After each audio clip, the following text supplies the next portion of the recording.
Address by Representative Gerald R. Ford, Republican, Michigan.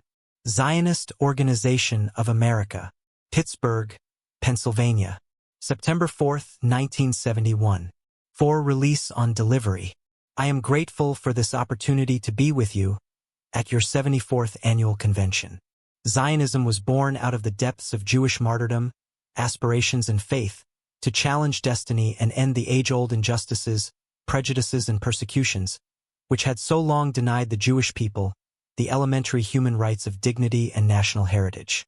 Its goals of national liberation and redemption for the Jewish people have paralleled those of the United States in this period as the defender of individual freedom and national independence for all peoples at a tremendous cost in American blood and treasure. In the 3/4 of a century since the Zionist movement began, the world has survived through traumatic and dramatic developments. Mankind has engaged in unspeakable horrors and has also wrought wonders of which our forefathers scarcely dared to dream. Americans have walked and driven on the moon and have slogged through jungle mud, and other Americans have watched them in color, in the safety of their living rooms. But surely there has been no greater miracle in this momentous period of human history than the attainment of the Zionist goal to restore the Jewish people to an honorable place among the nations of the earth on the holy ground from which they had been dispersed for centuries. The Zionist Organization of America played a major part in this modern miracle, which brought about the State of Israel, and in sustaining it through the fiery trials that attended its establishment.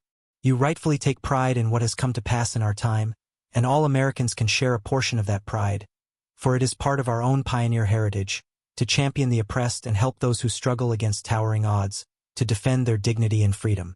More. Page 2. I for one am proud of the part our countrymen have played in realization of the Zionist dream, and of all the United States has done to strengthen the State of Israel and ensure its progress. It has not been a one-way exchange. As an American, I am also grateful for the example Zionism and modern Israel have given to the world, that devastated lands can be restored to fruitfulness, that degraded people can rise from despair to new heights of creativity and courage, that a free society can react to crisis with resolution and unity of spirit. But we are not here to take pride but to take stock, to realistically appraise the present, and attempt to peer rationally into the future. I cannot claim to be a prophet or the son of prophets, but I can share your concern over certain developments, both in our own country and in the Middle East. Things are happening at a breathtaking speed, not only in space and technology, but also in national and international politics. President Nixon announced at the outset of his presidency that he intended to be an activist president in the tradition of Abraham Lincoln and Theodore Roosevelt, and some might say Franklin D. Roosevelt as well. Many Americans scoffed as the months passed, but I have crisscrossed the country in recent weeks, while the Congress was in recess, and not many are scoffing now. They are cheering. I have known Richard Nixon for many years, since we were both fledgling members of the House of Representatives. He does his homework. He does not shoot wildly from the hip, but when all the facts and counsels are before him, he makes a decision that is in the best interests of all Americans.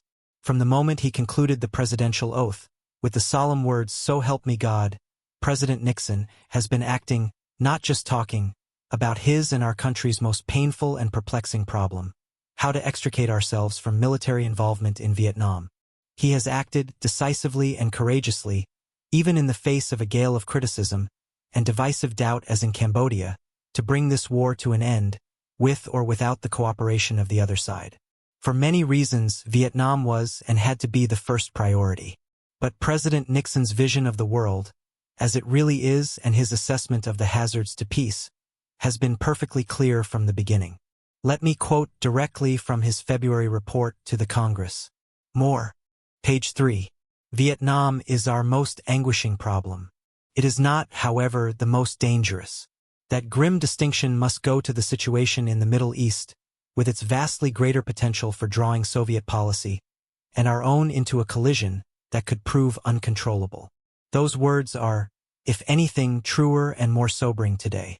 With the Vietnam problem rapidly being resolved as America's primary international preoccupation, the Middle East problem, with the Arab-Israeli conflict at its center, remains in stark and somber primacy on our agenda. Some of my good friends and good friends of Israel have asked me recently, almost reluctant to express the thought, whether President Nixon's dramatic change, of course in relation to Red China, followed by his dramatic switch of signals on domestic wage and price controls, might mean that we could someday wake up to discover a dramatic reversal or revision of United States policy toward the Middle East. This is a natural question, to which I have an authoritative and instant answer. No, President Nixon's policy is and will continue to be to strengthen the forces of peace and political stability throughout the Middle East and to reduce the risk of a direct U.S.-Soviet military confrontation there. This is a policy we are actively pursuing, both with Israel and her Arab neighbors, and in direct consultations with the Soviet Union and other outside powers. It is also a policy which parallels the declared policy of the Israeli government and the long-range interest of the Arab peoples. The reason I can say with certainty that American policy toward Israel and its neighbors will not be subject to sudden change under President Nixon's leadership is that a dramatic redirection already has occurred, somewhat obscured, to be sure, by public concentration on the Vietnam War. Under this administration, we have moved from a passive policy of drift and deterioration in our relations with Israel and the Arab nations to an activist pursuit of peace, first a cessation of shooting, and eventually a secure and permanent settlement that can be enforced by the self-interest of the parties immediately concerned. As an interim step to check the rapid buildup of Soviet military personnel and sophisticated military hardware in Egypt, the President has personally warned Chairman Kosygin that the United States will provide arms to Israel to maintain the balance of power in the Eastern Mediterranean. More. Page 4. Realism dictates that the only way to secure Israel's existence and the free world's position in the Eastern Mediterranean is to keep Israel prepared militarily, strong enough to meet a new attack and withstand it, and to withstand threats and blackmail from whatever source they may come. For this, Israel needs the aid of the United States militarily and diplomatically. Israel does not ask, nor does she need, American fighting men to defend it. Its ability to face its foes has been amply proven. What it does need and deserves is to receive from us sufficient military wherewithal. This should be given Israel not grudgingly, but willingly and generously, for it is in our own best interests. Israel is entitled to know that we understand and appreciate its position as a de facto ally of the United States. The weapons Israel needs from us for its defense must be made available to it, not by bargaining processes each year, but through a credible long-range plan. Diplomatically, we must press the initiative by putting on the international agenda a call to free the Middle East from outside forces, which have no legitimate or moral justification for being there, and only threaten the peace of the world. There is a standard old political cliché in this country that firm support of Israel is a bipartisan cornerstone of American foreign policy, that this goes on forever through the campaign platforms of both Democratic and Republican parties, ever since 1948. You and I know that this is not so. American support for Israel has followed a zigzag course, in spite of the fairly straight line of political rhetoric. Moreover, the strategic situation has shifted greatly. It was a relatively safe and simple proposition to make an all-out commitment to Israel when the United States was far and away the most powerful nation on earth, and Israel's integrity was threatened only by defeated and disunited Arab neighbors. Under the comforting notion that Israel was quite capable of taking care of herself, in what seemed no more than a noisy neighborhood quarrel, during the 60s, many Americans and our government itself turned priority attention to more immediate crises in Korea, in Cuba, in Berlin, and in Southeast Asia, all of which involved some direct commitment of American armed forces and confrontation with Soviet and Chinese interests. More. Page 5. Ironically, Israel's own performance in the Six-Day War tended to confirm the idea that Israel could cut it on her own, and eventually Vietnam came close to blotting out all other international concerns for the majority of Americans. Unfortunately, Moscow took a much longer and more realistic view of the Middle East, a view of her long southern frontier that has dominated Russian strategic thinking since long before either communism or Zionism were born. Hemmed in by polar wastes on the north, and by militarily and politically stronger nations to the west and east, Russia, under both czars and commissars, looked longingly at the weak and underpopulated lands to the south.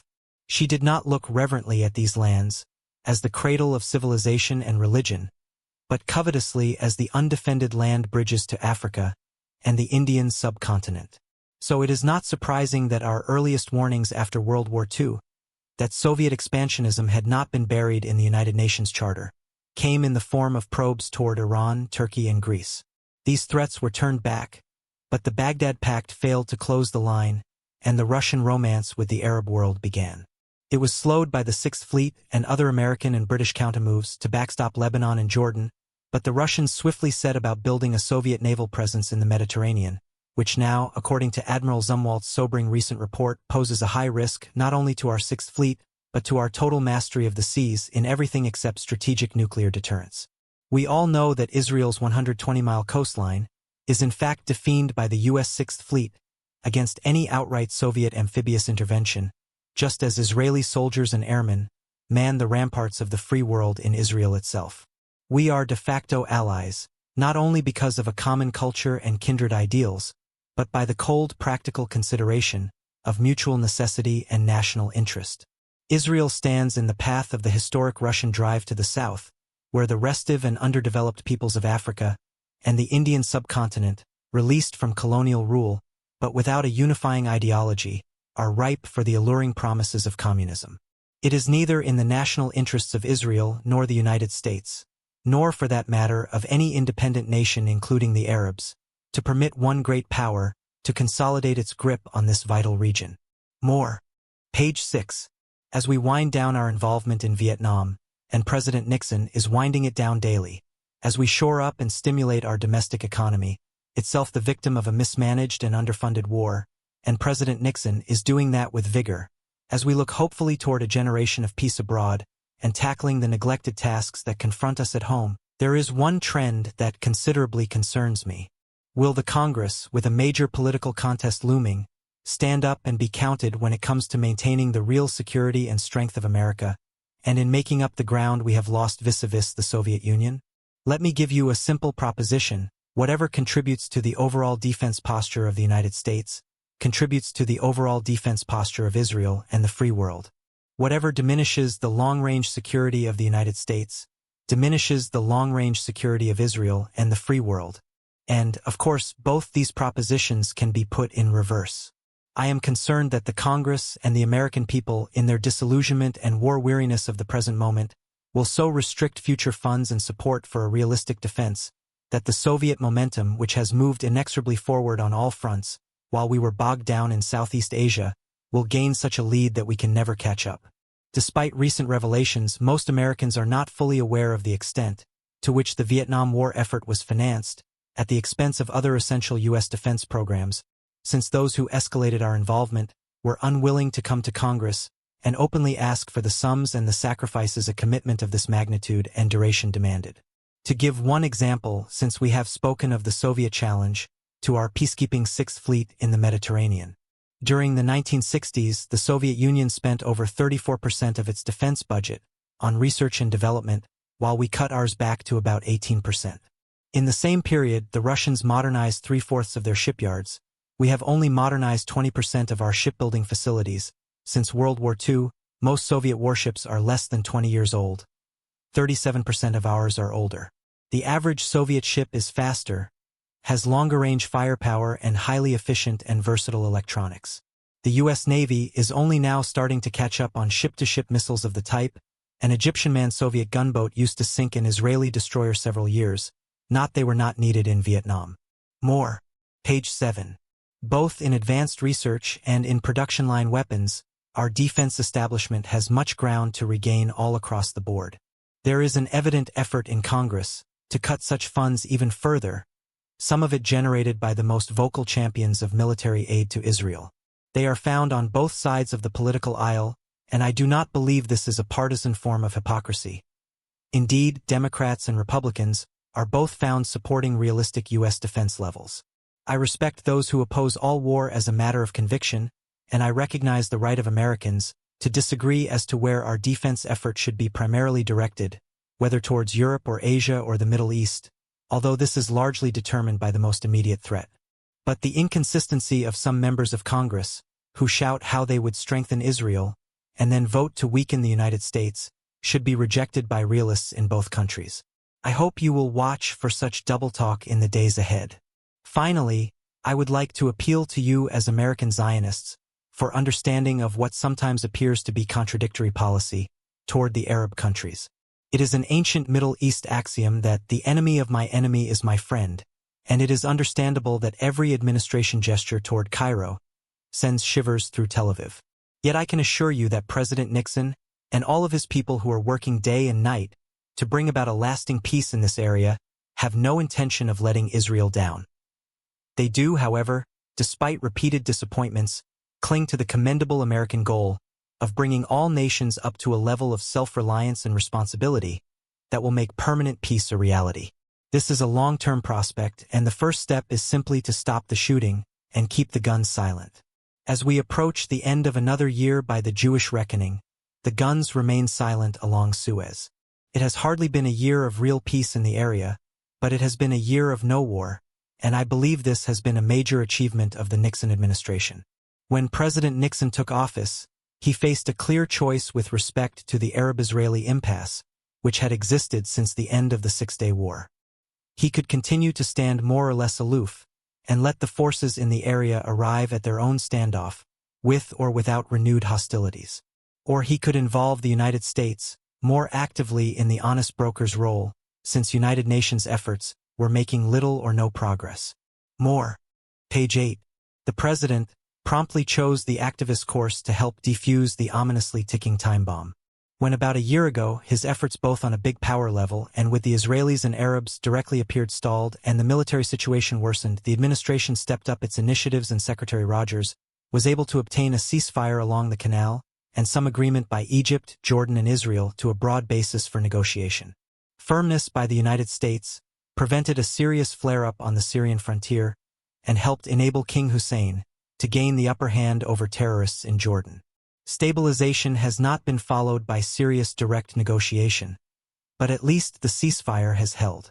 Egypt and the Soviet Union have formalized their de facto dependency with a 15-year pact, and the Russians have reached over the Himalayas to side with India, while China lines up with Pakistan. The Russians do not win every round, however. Attempted coups were crushed in Morocco and the Sudan and blamed on the local communists. While the extent of Soviet involvement is not clear, it is safe to say that Soviet goals are always advanced by turmoil and political instability in target countries.